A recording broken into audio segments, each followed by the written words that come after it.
Israel saying military action against Iran is still on the table despite the resumption of nuclear talks between Tehran and major world powers. And the Israeli defense minister denies promising America that no strike would be launched while negotiations are underway. Let's talk about this now with Syed Mohammed Marandi. He's a politics professor at the University of Tehran. It's always very good to see you on the programme, sir. Thanks for being on the line from Beirut. All sides participating in these weekend talks we witnessed described them as constructive, with Iran even saying they were successful. So why is Israel ratcheting up this hard talk right now, then, do you think? Well, it seems that, as usual, the Israeli regime is trying to put pressure on Western countries to take a harder stance against Iran. The Israeli regime, of course, is doing itself no service by constantly threatening Iran with military attacks, because it is a violation of international law, and it is also an attempt to terrorize the Iranian people by making these threats. So I think in the eyes of public opinion, Israel only hurts itself. Because at the end of the day, if the Israelis or the Americans think that by threats the Iranians will shift their position, they're mistaken. In fact, the more the threats, the harder the Iranian position will be. Well, all the way along the line here, the US seems to be trying to temper Israel from striking Iran. Why is Israel so restless at the moment, though?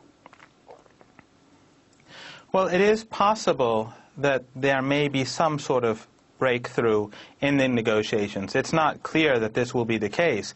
But after all, it seems that, at least verbally, the Western powers within the 5+1 have, at least officially, recognized Iran's rights within the framework of the NPT. And this is something that Iran has been saying all along. Iran has from the very start has been saying that it doesn't want anything more than the NPT, and it will not accept anything less. Within the 5+1, of course, there are major splits, because Russia and China have very different positions from Western countries. So the Israelis may be concerned that Western countries may be shifting their position, and this is partially due to the fact that oil prices have gone up dramatically, and Western economies are hurting, and also because the Middle East is in a very sad shape, or at least there's uproar and instability, and Iran is the only stable country in the region. Why is Israel so negative about these nuclear talks at the moment? Israel says they're a waste of precious time. What do you have for what do you think about their progress, indeed? How do you think they're going to go? Well, Israel has an inherent hostility towards Iran, and it has really nothing to do with the nuclear program. It began from the very start of the Islamic Revolution in Iran, because the Iranian position has always been that Israel is an apartheid state, and that, like apartheid South Africa, it must cease to exist in this current state of affairs. In other words, Palestinians must be able to return home. Christians, Muslims, and Jews must be able to live as equal citizens side by side. And this is something that's completely unacceptable to Israel, which sees the Zionist population as a sort of chosen people.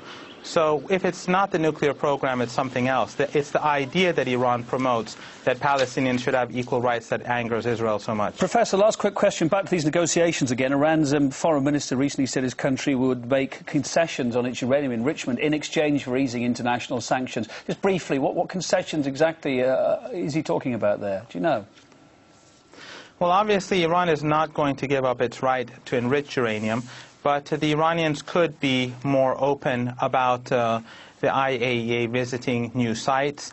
The Iranians, of course, they have concerns, because in the past, every time the IAEA met new scientists or saw new places, subsequently we had assassinations and the murders of Iranian scientists, including an academic who was a colleague of mine at the University of Tehran. So while the Iranians have concerns, they do want the issue to be resolved.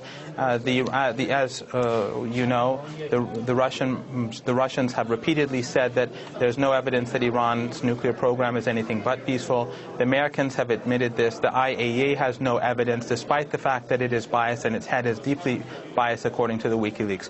So the Iranians are willing to be creative in solving the issue, but the West has to be sincere. Thanks for being on the programme, Professor Syed Mohammed Marandi there from the University Thank you of for Tehran having on the me. line from Beirut. Cheers.